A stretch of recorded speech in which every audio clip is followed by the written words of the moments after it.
Colloids. A colloid, or sometimes called a colloidal dispersion, is a mixture in which the dispersed substance is finally dissolved or divided in a dispersing medium. So the difference is the size of the particles. So colloidal particles are small enough that they'll stay suspended. This solution will not settle out, but they're larger than typical solute particles. These particles are typically 1 nanometer to 1,000 nanometers in diameter. That's a lot larger than a water molecule.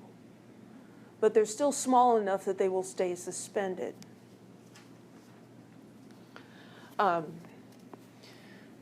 Brownian motion is this jittery motion caused by particles in a liquid. And we see the colloidal particles having this distinctive Brownian motion. And it's caused by collisions with the water molecules, or the water particles, the solvent particles. Yeah.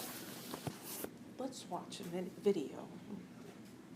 I think I showed this to you earlier, but it's still good.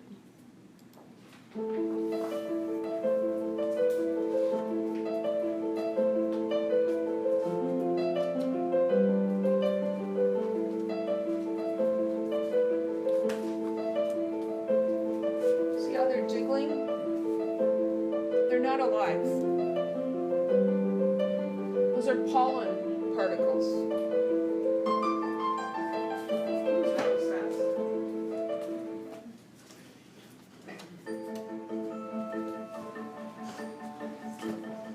This one too. When you're watching this movie, you might. You might. Okay, go away.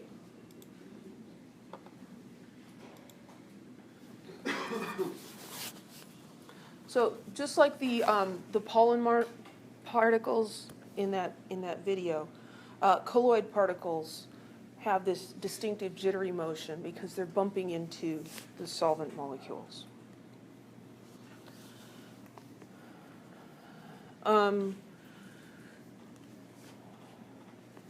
Soap forms micelles. We talked about that. Here's a better picture than the one I drew for you. So the soap molecules are like this, where they have this long nonpolar chain, and then they have an ionic head.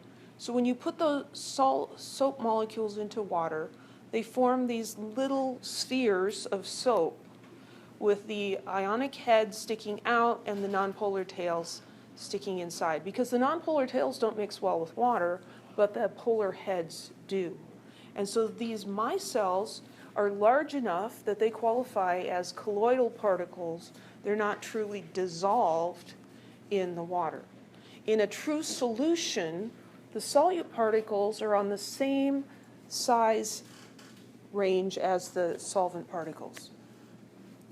These are kept stable because of electrostatic repulsions between the individual micelles. Macromolecules like proteins. Proteins are large molecules. They will also form colloids. So another characteristic, where is it? Nah, okay, it should have been in here, but I kind of missed it. Okay, let's look at this one. You see how this solution is cloudy? We can't see through it. If that was a precipitate forming and we waited, the precipitate would fall to the bottom and the solution would become clear again. But this is more like milk. You put a glass of milk on the table and you can sit there and stare at it all afternoon. It's not going to settle out and become clear, is it? Because it's a suspension. It's a colloidal suspension. There's fat molecules in there and protein molecules, and the molecules, the particles, are large enough that they mess with the light that's coming through. And so you can't see through the solution. In a true solution, the particles are small enough that they do not interfere with the light waves. Here are some examples of colloidal dispersions. And some other names we have for them. So fog, we're familiar with fog, right? fog is also called an aerosol. It's a liquid dispersed in a gas. So you take, a can of hairspray and you spray it. You've got an aerosol coming out. It's small particles dispersed in gas, small particles of liquid. A solid aerosol is where the particles are solids instead of liquids. So something like smoke. Smoke is small, solid particles, but they're too large to be considered a solution. They're not a gas in a gas. Foam, like whipped cream. So you've got air bubbles in the butter fat that causes the cream to be whipped cream instead of regular cream. I'm just punting here. I have no idea what I'm saying. Emulsion. So milk is an example. That is a particular type of colloidal dispersion. And then you can also have solid emulsions. Opals are beautiful stones. Their beauty comes from water being dispersed in silica glass. And then we get to the Tyndall effect. So if your dispersion has a low concentration, it may look somewhat clear. So here we have two containers of a liquid, and it looks pretty clear, and this one looks clear, but you can tell the difference between them by shining a light on them.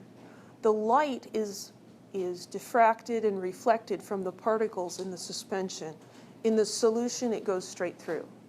We also see that when sunlight comes streaming in through the window and we can see the sun rays. Well, we're not actually seeing the sun rays. There's dust in the air, and the dust is reflecting the light and causing us to be able to see it. Otherwise, it just goes straight through. That's called the Tyndall effect. So a colloid is not a solution? A colloid is I would say it's not a solution. Now I think about that. Well, if we define solution as a homogeneous mixture of two or more substances, then it is a solution. But the difference is that the particles are larger, and so they will exhibit the Tyndall effect. And mostly what we use in chemistry are not colloids.